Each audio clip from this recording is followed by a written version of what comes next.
Bugun Abukasda juda nozik, lekin kuchli mehmon. O'rmonda ham, sahnada ham ovozi bilan tanilgan Uber kiyik xonanda. Avvalambor assalomu alaykum. Hozir san'atkorni ko'pincha ijtimoiy tarmoqlar baholayapti. Qo'shig'i zo'r, lekin trendda bo'lmasa-me, go'yo yo'qdek. Bu adolatlimi? Rahmat. Ochig'i ba'zan og'ir. Bir oy mehnat qilasan, atigi 5000 ko'riladi.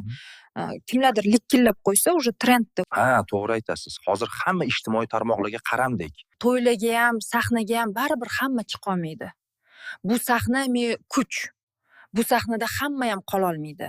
To'g'ri aytasiz. To'ylarda esa aksincha men. Kim trendda bo'lsa, o'sha chaqiriladi. Endi muxlislardan kelgan savollarga o'tsak. Siz uchun abey karyerami yoki oila? Men uchun oila turadi, lekin ikkalasi ham muhim. Agar san'atkor bo'lmaganingizda kim bo'lardingiz?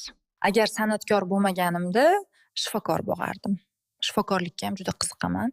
San'atga kirganingizda uydagilar qarshilik qilganmi?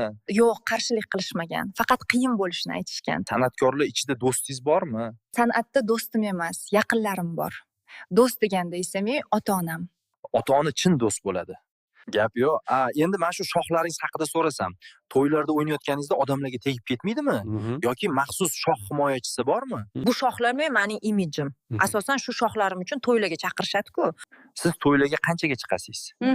Oddiy chiqish bo'lsa men 5-600, dejurniy bo'lsa $1000. Eng ko'p nimani yo'qotib qo'yishdan qo'rqasiz? Birinchi o'rinda o'zligimni yo'qotishdan qo'rqaman. Oilamni yo'qotishdan qo'rqaman. Ovozingizni yo'qotishdan qo'rqmaysizmi? Ovozimni yo'qotishdan ham qo'rqaman. Instagramda aktyor Bo'rvoy bilan turli videolar va rasmlaringiz tarqalmoqda. Bu munosabatlar qanchalik jiddiy buni? Bu klip jarayonidagi rasmlar bo'lsa kerak. Yurak masalasimi yoki shunchaki ijodiy hamkorlikmi? Bu yurak masalasi emas, bu ijodiy hamkorlik. Bugungi suhbatimizni shu yerda to'xtatishga to'g'ri keladi, chunki mehmonimizni boshqa muhim uchrashuvlari bor ekan. Vaqt ajratib kelganingiz uchun rahmat. Barcha kuzatuvchilarimizga sog'lik, salomatlik tilaymiz. Keyingi sonda ko'rishguncha. Kamchiliklarimizga rozi bo'lasizlar,